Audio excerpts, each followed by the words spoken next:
So today I want to talk about the ways in which employers steal from employees. I get the impression that this form of theft is either misrepresented or entirely underrepresented in a lot of people's minds. So I thought it would be important to highlight the ways in which a lot of wealthy business owners have a tendency to use legal loopholes and other means in order to subjugate their employees further and to actually steal from them. Now, as an anarchist and a leftist, I already believe that the wage labor system is in and of itself a form of theft. So, while that is true in my mind, that is not the analysis I'm going to be covering within this video.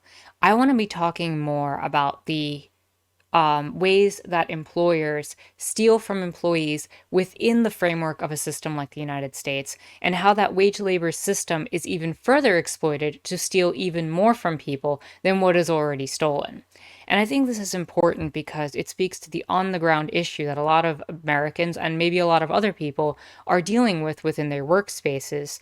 And it really is something that I'd like to see talked about more often in the hopes that people either can develop a language or see the oppression that they are experiencing, um, and even possibly come to some recourse and methods of dealing with this particular experience. So, with that said, let's take a look at some of the issues and the ways that employers do, in fact, steal from employees within the capitalist framework. So, the first major way is by not successfully paying a minimum wage or whatever amount they're supposed to be paid, but usually it's a minimum wage that is counted. So we're talking about the 7.25 an hour federal minimum wage or the state equivalent. And it is found that in 2017, in the 10 most populous US states, that in those states, 2.4 million workers lost about $8 billion annually, an average of $3,300 per year for year round workers, to minimum wage violations, nearly a quarter of their earned wages. This form of wage theft affects 17% of low wage workers, and workers in all demographics are affected by this and have their pay cheated from them. So, what we're really seeing here is a situation where $3,300 is being stolen on average from approximately 2.4 million workers, totaling about 8 billion annually. And in a recent video, I covered a situation with theft in Walmarts, where Walmart reported that annually they lose $3 billion a year to theft. And while it's been kind of shown that them dealing with that theft issue might actually cost them more money and may not be advantageous for them, especially as they're making record-breaking profits even with that theft, the idea of 2.4 million Americans losing $3,300 a year means that a good number of those 2.4 million workers might actually be experiencing some detriment to losing a quarter of their earned wages within the framework of a minimum wage system. And by losing that particular money, it can make it difficult to make ends meet, pay bills, and actually might affect a lot of people's lives. Where again, as the Walmart situation, not so much. And I think that's a key difference to highlight. When employers steal from employees, it tends to have a greater impact on the lived experience and realities of individual people. Whereas when people tend to steal from corporations, it tends to not have that same effect.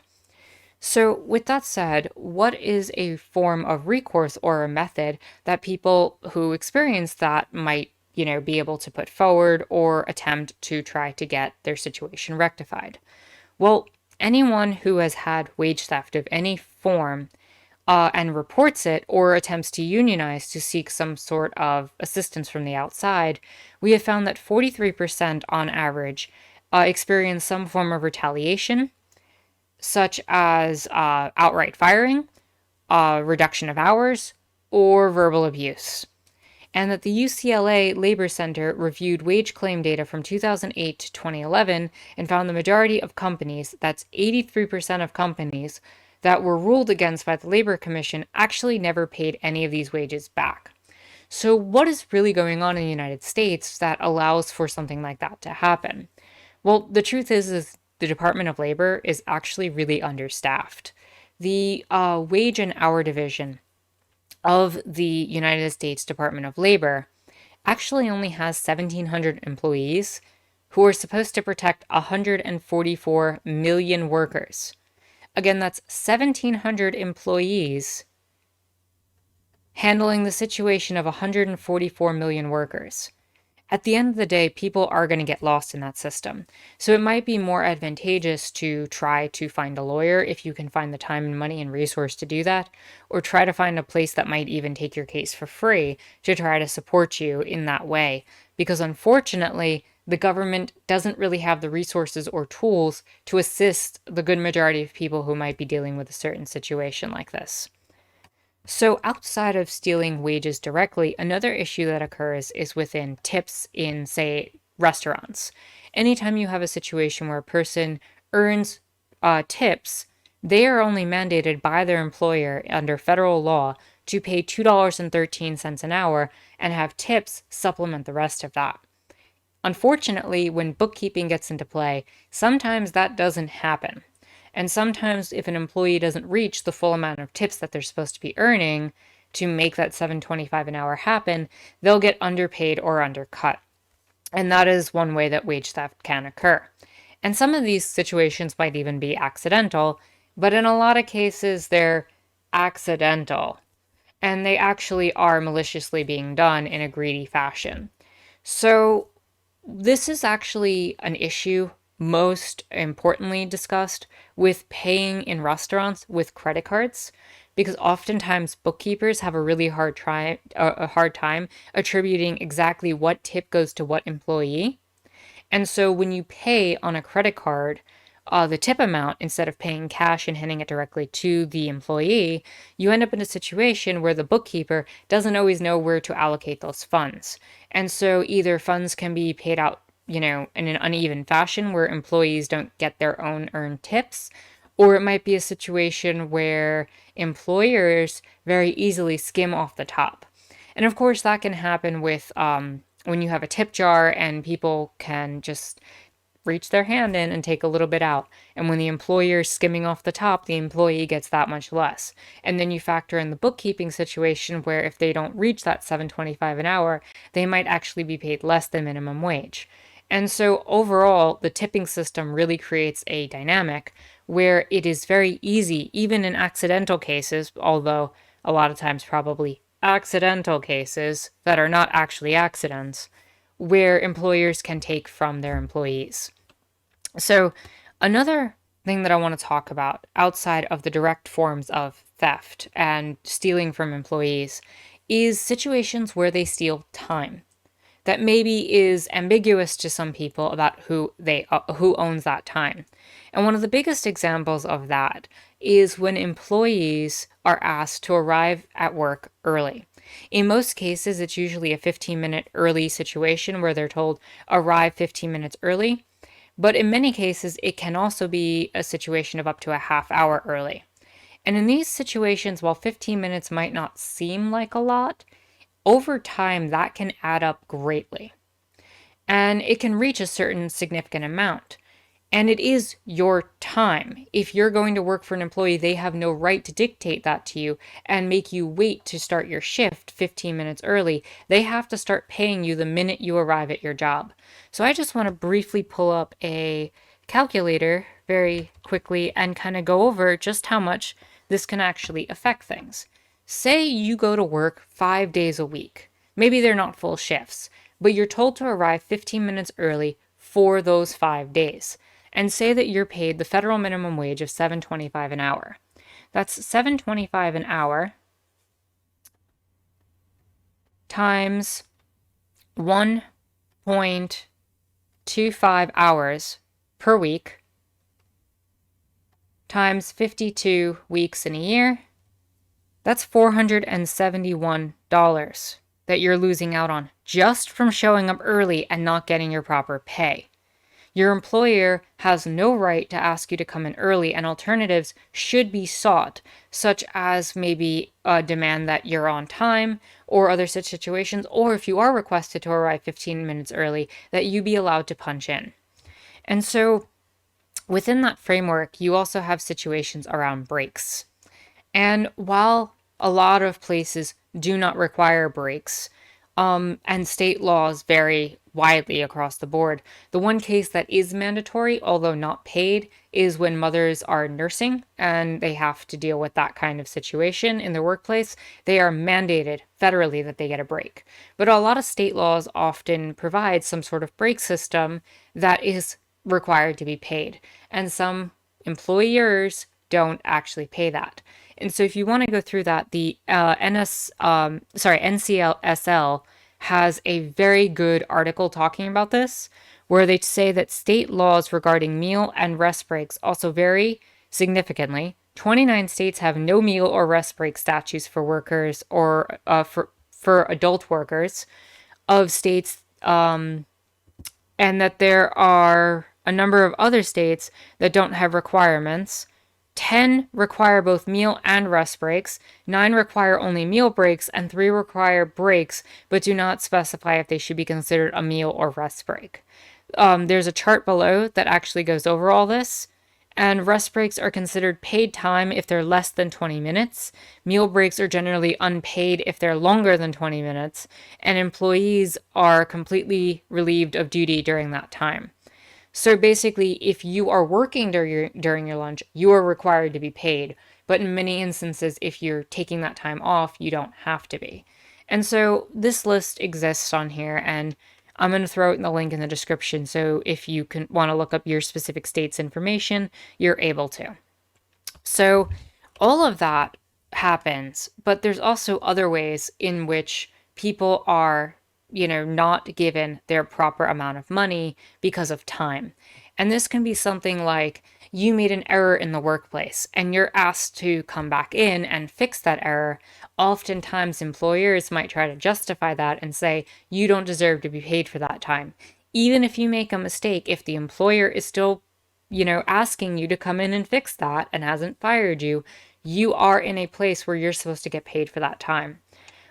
You might also get a situation where you might be waiting for your next shift or job to occur, like I represented there, but also maybe you're on the clock and you're in between tasks. The employer cannot say, oh, well, you weren't working for those 15 minutes that it took between this moment and that moment, so we're going to dock your pay. That is not allowed.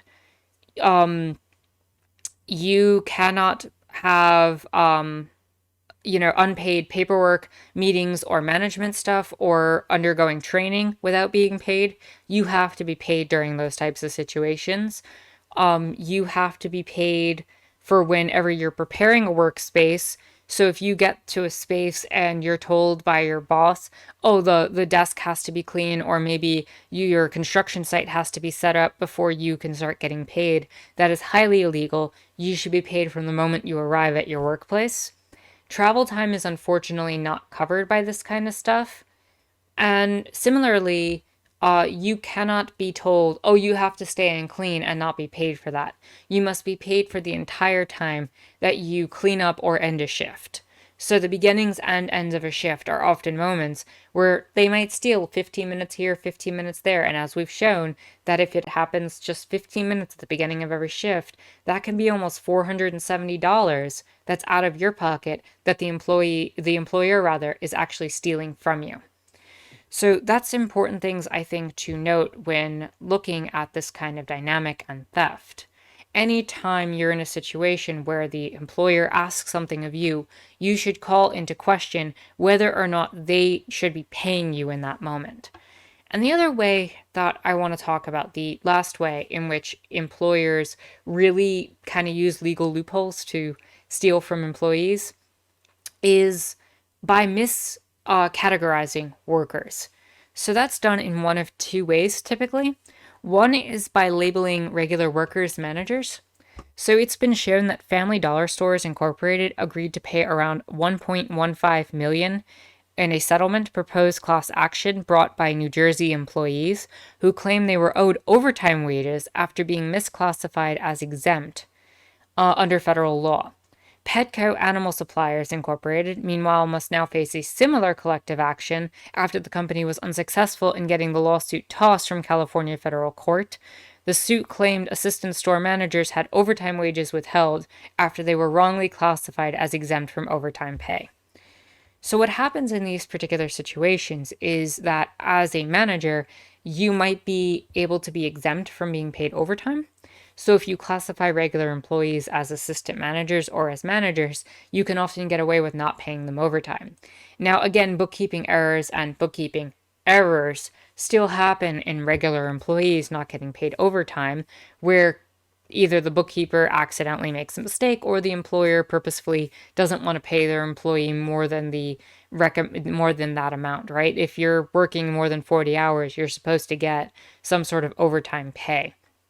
And unless, of course, you are an independent contractor, which is, of course, the other way in which employers get away with a form of theft on employees. And this one is probably the most insidious. So there are several kinds of jobs that are misclassified as independent contractors, but treated like employees. Examples include delivery drivers, temporary office workers, mail kiosk workers, landscape workers, and office custodians. You might also get people who are called in and are given consulting work or other forms of this. But basically, a lot of employees that are actively forced into the category of being employees are given the wrong form and are hired in a misrepresented way as independent contractors with a W-9 form instead of the W-4 form. And the difference here is striking, even though it seems like such a small thing. And so I want to go over some of the key components of what happens in this. Well, first, employees have to report all their income on a W-2 form, whereas independent contractors report it on a 1099. And that's all payments over $600. But within that, the amount of taxes that you pay is different. A W-2 form requires that the employer pay a certain portion of your Social Security and other parts of the tax. But as an independent contractor, that's all on you. So essentially, you pay double tax and your employer gets to pay nothing. Furthermore, an employee who's falsely called an independent contractor is not eligible for unemployment insurance, which means they can be denied unemployment. Lastly, an employee miscategorized in this way does not necessarily get an hourly rate or salary, but an agreed upon amount. So essentially, you might be completely removed from getting overtime and other aspects of pay. And if you have to work harder or more, you're being paid rather for a project to get done or whatever, constraints of your contract are, rather than actually getting a salary. And oftentimes, these employees who are miscategorized and given the wrong forms don't really have any sort of contract. So anytime the employer does anything wrong, they can just say, well, it's an independent contractor. We don't have to deal with this. And so, in conclusion, there are all of these methods that employers are able to do to steal from employees. And there's often no recourse for employees to actually take action without potentially putting their jobs on the line. And while it's horrible, there is a need to stand up for it. And I'd argue that anybody who's watching this that might be in a situation where they might need this information should, in fact, assess your situation to the best as possible and maybe talk to your fellow coworkers as quietly as possible to try to find ways around this and to bring it in a group dynamic, whether that be forming a union or trying to speak out against it as a group. It's a lot harder for employers to bully, a group than a single person, even if you don't have a union backing you.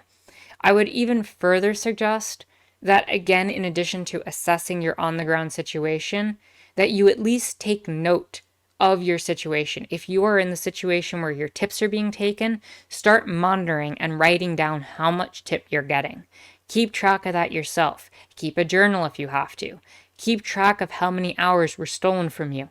Even if you can't deal with it now, there's a potential that the company might be called into action in the future. And if you have those records, that might be able to help you.